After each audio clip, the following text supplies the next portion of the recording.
Do you think that, because I mean, obviously the flip argument to that is they're trying to introduce this legislation. Obviously there's certain types of ideologies pushing on that. And obviously we don't want to get so political to that point. But on the flip side, obviously the argument is, hey, we are looking at, workers trying to spend more time with their family, all those things that we are losing with, double income households and all those types of, as you said, societal issues that are sort of infiltrating into the workplace.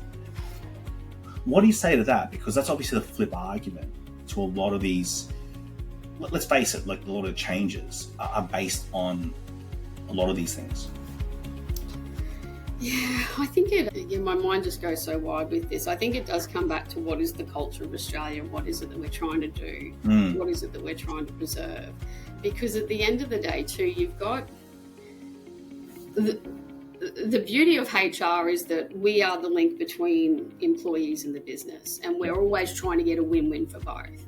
And I don't believe HR have a true seat at the table with government, which is where I think we're getting lost. Yes, we have peak industry bodies like AIG, and we have peak industry bodies like Fair Work Australia, but they're going for a win in their own section. They're not trying to get Australia to progress together as one.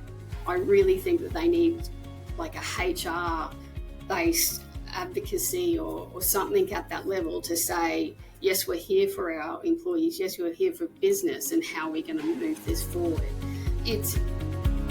It's so hard at the moment trying to figure out how we're going to compete internationally when we don't know how we're competing internally. Those sorts of, to me, they're a big issue, because if we don't figure out our internal, we're not going to be able to compete externally. And again, it comes back to we need to be competent before we become strategic. I just don't see it happening at the moment. They're not coexisting, they're not talking to each other. Yes, it's great to have all these freedoms to work from home, but again, I think where we are, it used to be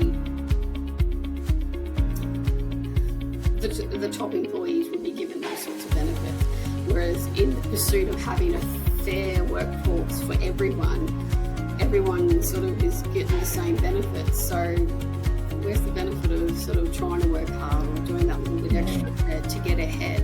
Because if you do extra to get ahead now, they're saying that that's unfair on people who can't do extra.